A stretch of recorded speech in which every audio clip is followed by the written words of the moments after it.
अस्सलाम वालेकुम नाज़रीन, आप यूट्यूब चैनल देख रहे हैं। मैं इमरान खान हूँ। सबसे पहले तो पेट्रोलियम मसनूआत की कीमतें पाकिस्तान में एक मरतबा फिर बढ़ा दी गई हैं और 13 रुपये 14 रुपये पेट्रोल और डीज़ल के ऊपर कीमत बढ़ा दी हुकूमत ने। इससे पहले लगातार आलमी मंडी में कीमतें कम हो रही थी, बहुत तेज़ी से कम हो रही थी। जो जंग से पहले वाली सूरत हाल है उससे भी नीचे चली गई थी, लेकिन पाकिस्तान की सरकार ने आम आदमी को रिलीफ नहीं दिया।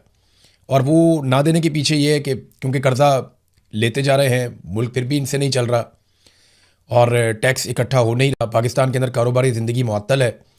तो फिर अब एक ही रास्ता बचता है कि बिजली के ऊपर ज़्यादा से ज़्यादा पैसे इकट्ठे किए जाएँ, पेट्रोल के ऊपर, गैस के ऊपर। तो इन चीज़ों पे कौम का खून निचोड़ा जाए और वही किया जा रहा है।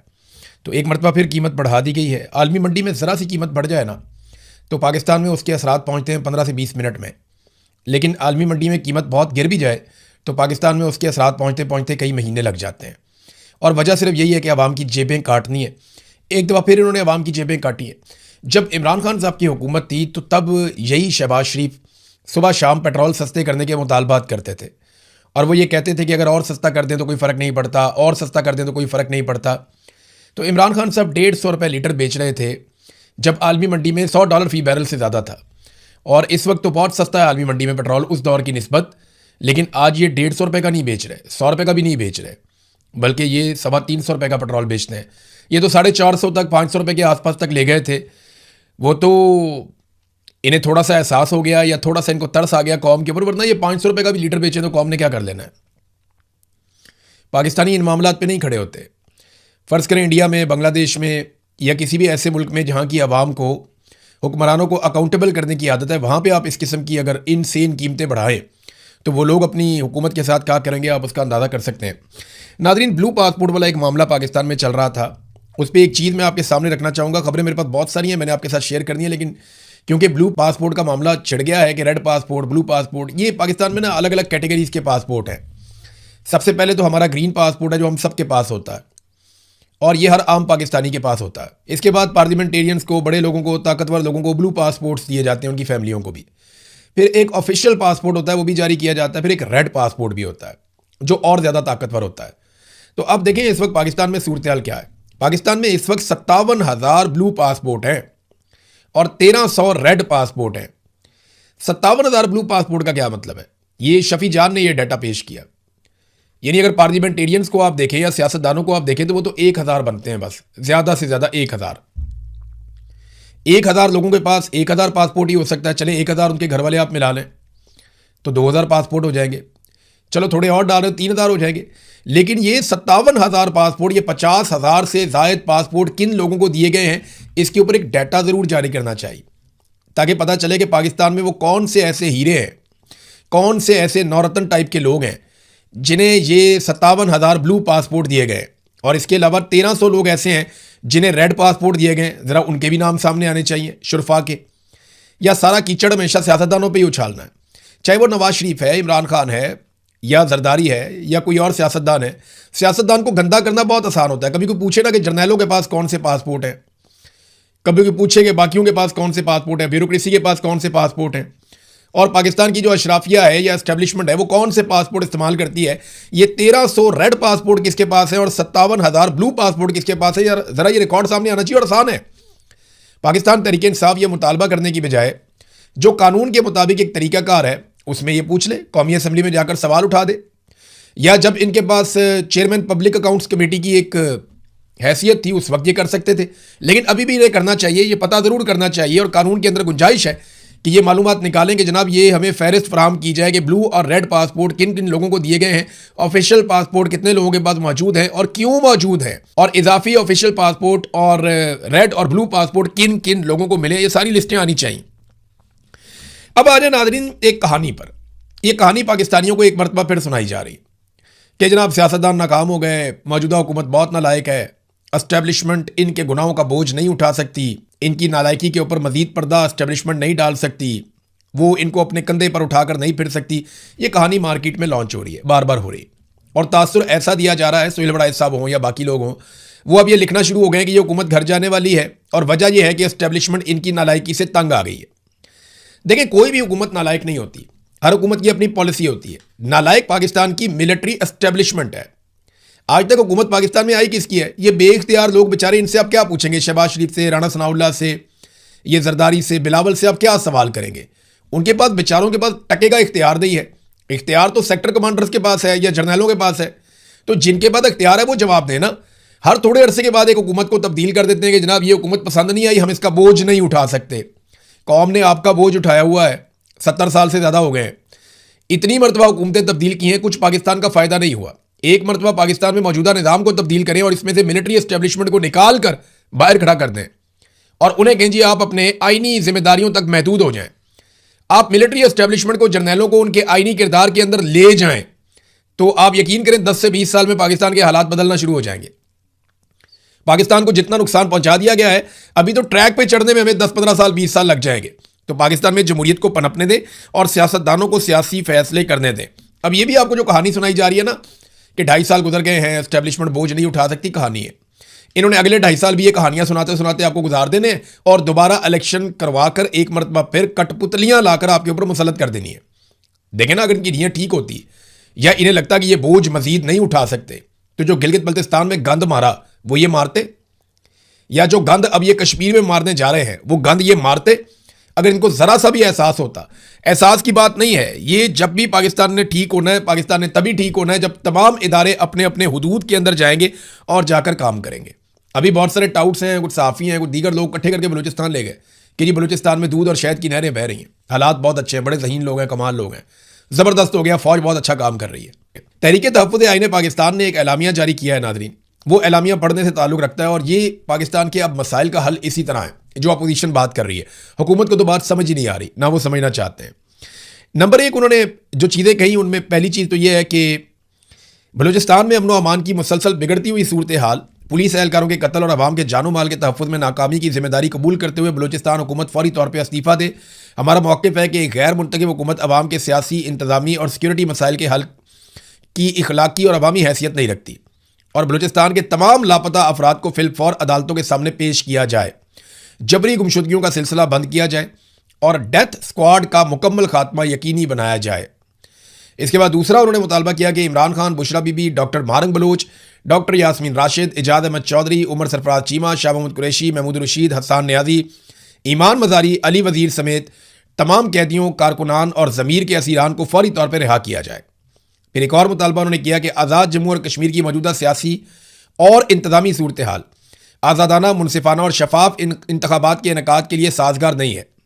लिहाजा तमाम मुतल्लिका फ़रीक़ैन के दरमियान बामानी मुज़ाकरात का आगाज़ करते हुए इंतखाबात को इल्तवा किया जाए ताकि अवाम के हकीकी मैंडेट का तहफ़्फ़ुज़ मुमकिन बनाया जा सके। अगला मुतालबा यह है कि तहरीक तहफ़्फ़ुज़ आईन पाकिस्तान मुतालबा करती है कि आज़ाद जम्मू और कश्मीर और बलूचिस्तान की तशवीशनाक सूरत हाल पर फौरी तौर पर घिसी पटी ही सही मगर पार्लियामेंट का मुश्तरका इजलास तलब किया जाए ताकि कौमी सतह पर इन संगीन मामलात पर संजीदा, जामे और मौसर बहस के जरिए आईनी और सियासी हल तलाश किया जा सके। फिर एक और चीज़ उन्होंने कहा जी कि साबिक वज़ीर आज़म इमरान खान की हमशीरा अलीमा खान के खिलाफ जारी गैर मुनसिफाना ट्रायल पर शदीद अफसोस और तशवीश का इज़हार करते हैं और ये जो बदला लेने का सिलसिला, सियासी इंतकाम का दायरा इनकी बहनों तक जो वसी किया गया इमरान खान साहब की, ये नहायत संगीन है और इन चीज़ों को रोका जाए और अगर नताइज तल्ख बरामद हुए तो इसकी जिम्मेदारी मुतल्लिका रियासती इदारों और हुकूमत पर आयद होगी। तो ये जनाब उनके मुतालबात हैं जो तहरीक तहफ़्फ़ुज़ आईन पाकिस्तान ने किए हैं, लेकिन हुकूमत का कोई किसी किस्म का मूड नहीं है, कोई इरादा नहीं है पाकिस्तान में हालात को बेहतर करने का। क्योंकि अभी कश्मीर से जो खबर आई है, मैंने आपको एक दिन पहले, लगभग 2 दिन होने वाले हैं, मैंने आपको एक खबर दी थी कि कश्मीर में बहुत बड़ा क्रैकडाउन किया जाएगा।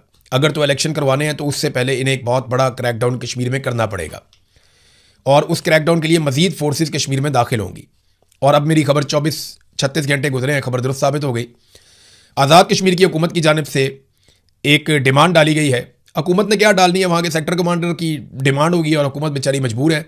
वो जो राठौर साहब हैं वज़ीर आज़म वहाँ के, उनकी तो औकात कोई नहीं है। लिहाजा वफाकी हुकूमत से मांगे गए मज़ीद 4000 FCI एहलकार और रेंजर्स के 7 विंग।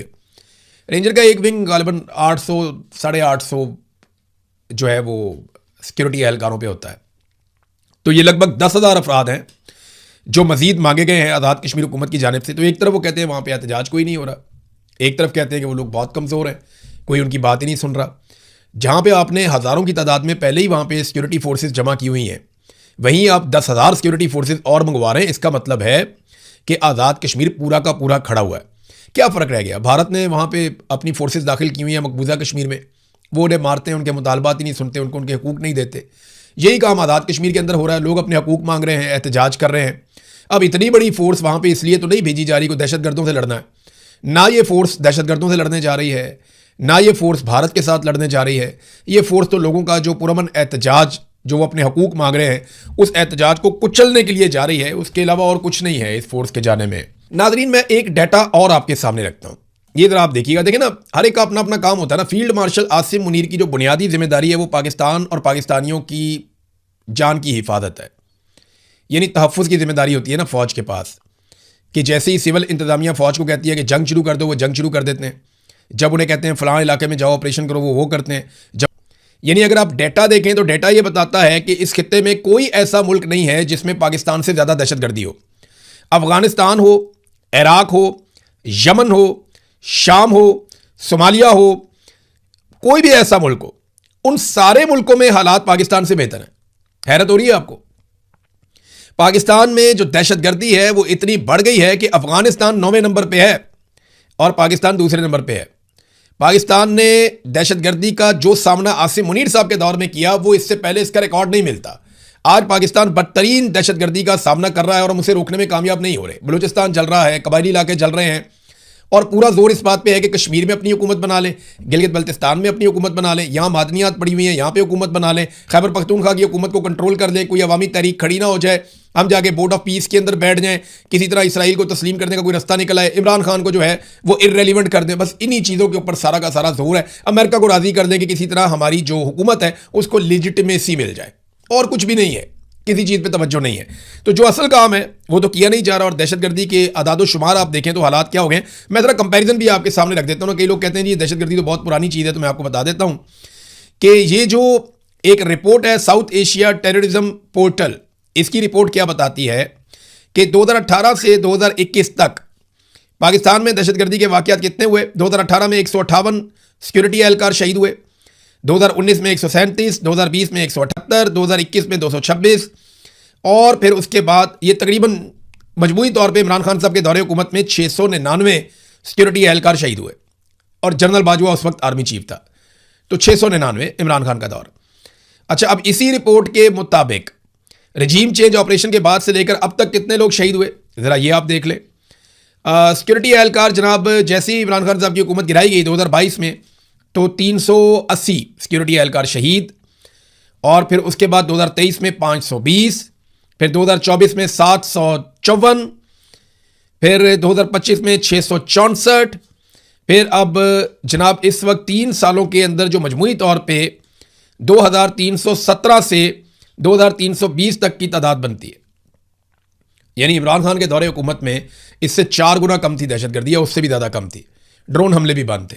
तो डोनाल्ड ट्रंप का जो ऐलान है वो क्या, स्टेटमेंट देख लें आप। ट्रंप ने न्यूयॉर्क पोस्ट को ये बताया बात करते हुए कि अगर ईरान उन्हें कत्ल करने की अपनी साजिश में कामयाब हो जाता है तो उन्होंने इस सूरत हाल में जवाबी कार्रवाई के लिए हदायत छोड़ दी हैं और ईरान को तबाह बर्बाद कर दिया जाएगा और उसकी भारी कीमत उसे चुकानी पड़ेगी।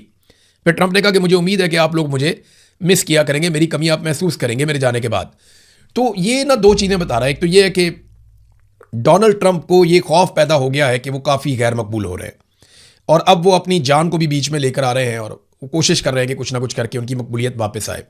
उनके ऊपर एक जानलेवा हमले की जब रिपोर्टिंग हुई, जब वो सहाफ़ियों से मिल रहे थे जो लोग वाइट हाउस कवर करते हैं, तो उस वक्त भी मुझे अच्छी तरह याद है कि उस इंसिडेंट के बाद हमने नज़र रखी तो डोनाल्ड ट्रंप का कोई डाटा बेहतर नहीं हुआ, कोई उनकी मकबूलियत में इजाफा नहीं हुआ था। तो उनको ये प्रॉब्लम तो है डोनाल्ड ट्रंप को कि उनकी मकबूलियत बहुत गिरी है। दूसरा ये है कि अगर कोई फॉल्स फ्लैग ऑपरेशन खुदा न खास्ता हो जाता है और कोई और शरारत कर देता है, डोनाल्ड ट्रंप के साथ कोई भी इंसिडेंट होता है, तो इसका क्या अल्टीमेट रद्देअमल यही होगा कि ईरान के ऊपर बहुत बड़ा हमला हो जाए। मुझे नहीं लगता कि ये कोई सेन अप्रोच होगी। डोनाल्ड ट्रंप ने ये वाले जुमले खुद से बोलकर अपने आप को खुद थोड़ा वल्नरेबल कर दिया है। अब भारत अमरीकी सदर, उनकी सिक्योरिटी के बड़े शानदार इंतजाम होते हैं। अभी वो जब तुर्की के दौरे पर गए थे तो उनको ये पैगाम पहुंचाया गया कि आप पुराने एयरफोर्स 1 पे वापस आएँ, जो आपको कतर ने गिफ्ट किया है उस पर आप वापस ना आएँ, और इसके भी पीछे सिक्योरिटी रीजंस थे। अब तक के लिए इतनी, अपना ख्याल रखिएगा, अपने चैनल